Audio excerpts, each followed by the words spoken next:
it's all relative. Once you've figured out what your average goal pace should be, you probably want to be about, I don't know, 10, 15 seconds or so back in that first mile. Or certainly your pace should be about there. So even if you're like about 20 seconds off in that first, pace-wise, in that first K or so, that's fine, because you want to feel really good. If you get into oxygen jet really quickly, if you're really hurting by 2K in, it's a long way home, and I've done that, and it does hurt.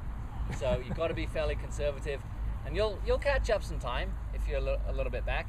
But the thing that you cannot do is kind of panic about being too slow. You can't make up ground really quickly in a short space of time and expect that that's going to work very well. You're going to get into oxygen debt again doing that. So anytime you ever speed up, it's got to be very gradual. You know, you can't do it all in the space of kind of a half mile. It's got to be just gradual over the course of the rest of the race. So anyway, that first bit, take it a bit conservatively, and then once you turn on to 28th Street, you kind of got a little bit of a downhill, not much, but anytime you have some downhill, do the usual thing, try and lean forward a little bit, try and get the legs turning over a bit. You don't need to deliberately pick up pace, but just try and take advantage of the gravity of the downhill, okay? It'll naturally help you soak up some time. Then you turn right onto... Balsam? No. what road is that? Pine or whatever that is, I can't think. Balsam. Is that? No, before Folsom. Between Folsom and 28th, whatever road that is. What's that? Table Mason. Anyway, whatever it is. Back home. You go past Spruce. 2K, I bet it is and then you're Spruce. going back uphill at that point. And then you turn right onto Folsom past the gas station that's there.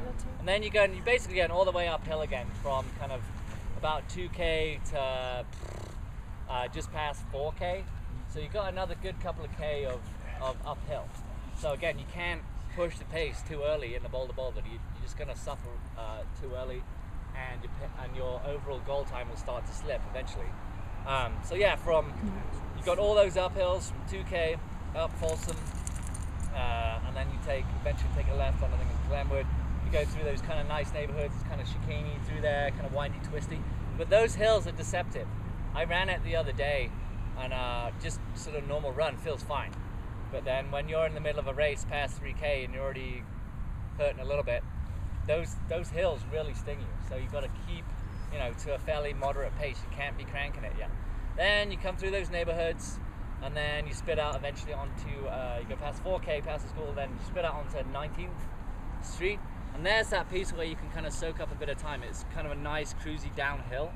You go past halfway, 5K, 3 miles obviously, and real nice downhill. And that's where you've got to kind of switch on a little bit, is try and soak up some time. You can probably pick up the pace a bit at that point. So not only try and take advantage of the downhill, but deliberately pick up the pace a little bit. Again, not too much too soon, but just a nice little pickup, try and soak it up. And then as soon as you hit the bottom of that hill, just past halfway, you turn right onto Balsam, I guess it is. That is straight away uphill again. So you got to bear in mind, soak up the time here for this kind of, I don't know, it's about maybe a half mile piece. And then as soon as you turn right, you got to switch back again to being a touch conservative, because then you've got about another K of kind of decent uphill. So you go through that neighborhood through there, can't remember all the streets, but you're basically going on to Cedar, come on through. And again, those hills there are deceptively tough. Then you spit out, you take a left onto, can't remember the name of the road there either, but it's a 13th, yeah, adjacent to Broadway. Come back down there, then there's another piece of downhill. Again, at this point, you're taking advantage of any downhill you can get. As you come towards 4 Mile, that's where you go behind Ideal Market and Fleet Feet and all those stores that are there. And you come up the hill, there's a big aid station there at mile 4.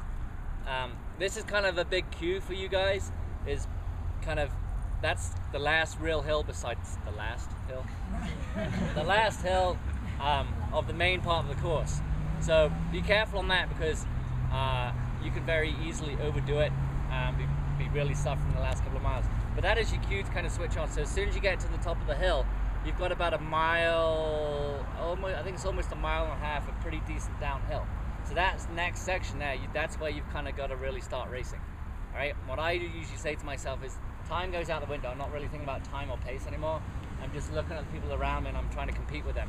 I might pick up someone ahead of me and be like, I want to catch that person by the time I hit Pearl Street, but I pick out someone else. All right, by the time I get to this next turn, I'm going to want to try and pass that person. You've got to try and compete. Obviously, you can't compete with someone that's already kicking your ass.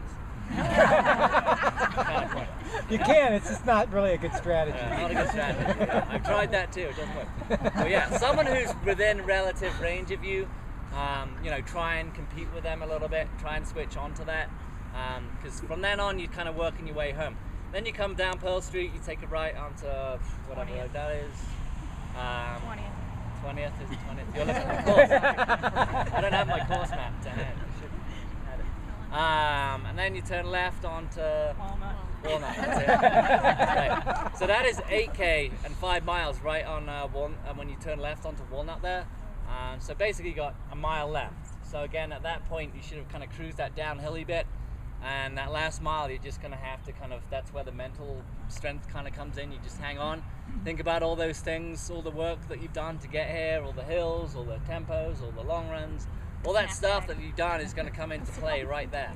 And that's where you just get tough, again, compete. And then that final hill really isn't that bad. It's all mental because obviously you're tired at that point. But you've got to switch into thinking this is just a hill repeat. I've just got to do one more hill repeat, forget about running around the stadium. Just think, just got to get up this stupid hill and just kind of run strong. Remember your form. What I see typically with most people in the race is when you look at them, yeah, they're hurting, but their form completely goes up that hill. They're all sort of down, everything. They're not standing tall. They've forgotten about their form. So remember to switch on when you see that Frank Shorter statue coming at you. You turn right. Give him the finger. That's what I think. You can definitely do that. That's fine. But man, just think about all those hill repeats you've done and everything that we tell you about standing tall, driving your arms back at 90, lifting the knees and pushing back, engaging your glutes, and concentrate on that. Don't think about, oh, this hurts and this sucks. Just think about, all right, form the whole way up. You'll just cruise past people.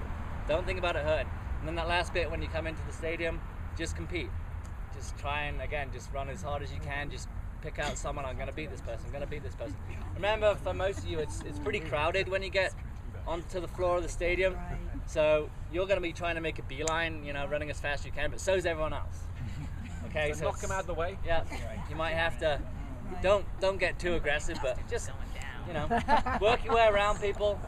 And if you have to kind of use the elbows a little bit, that's fine. Just don't get into a fist fight. When you get into the stadium, everybody around you is also trying to compete. When a lot of us get into the stadium, there may be little social cliques in front, having a grand old time, little parties, wandering people singing. There's little girls running by you. That's right, exactly. It's an entirely different experience. So the one thing that I forgot to mention, guys, regarding how you race and the course and everything, is to run the tangents. So if you've never heard that phrase before, what it means is basically taking the shortest route. So whenever you come to a turn, you need to be hugging the inside of the turn. So whenever you see race car drivers or whatever it is, they're always taking the shortest route. So they're taking a direct line to the next turn and then they're hugging the inside of the turn.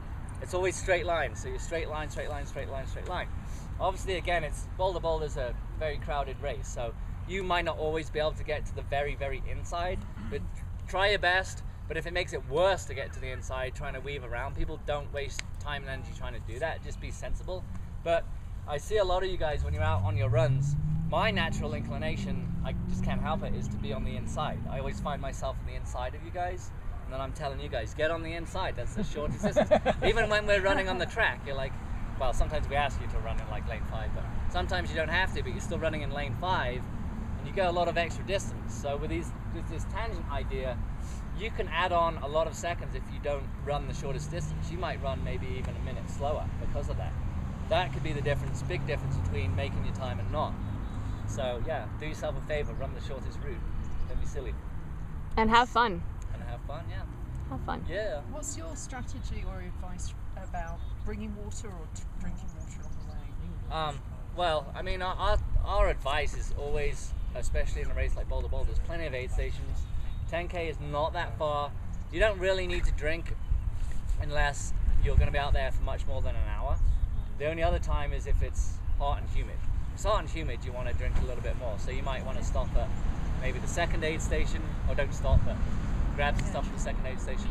But you should be fine with just a cup or so of water. Dunk one on your head if you have to. But remember to hydrate the day before. Yeah, the important bit is hydrating. The days leading up, the morning of.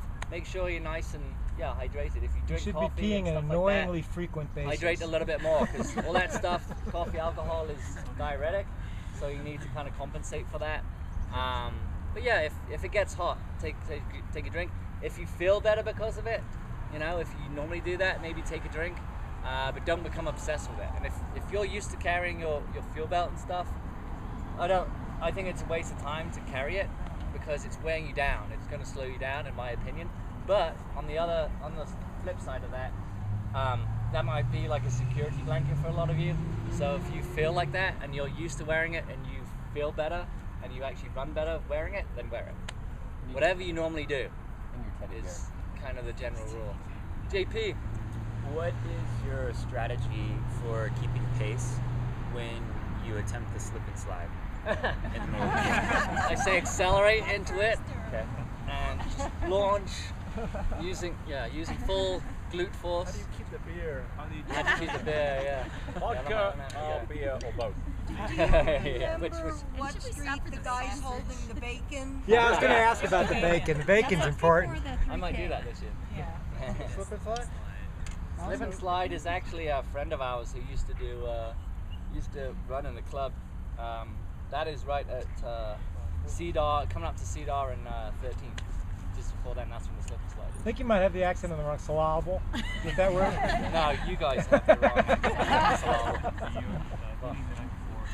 Remember, you can't Well, that's bring going to as be in much, nutrition stuff. So, how did you want to do?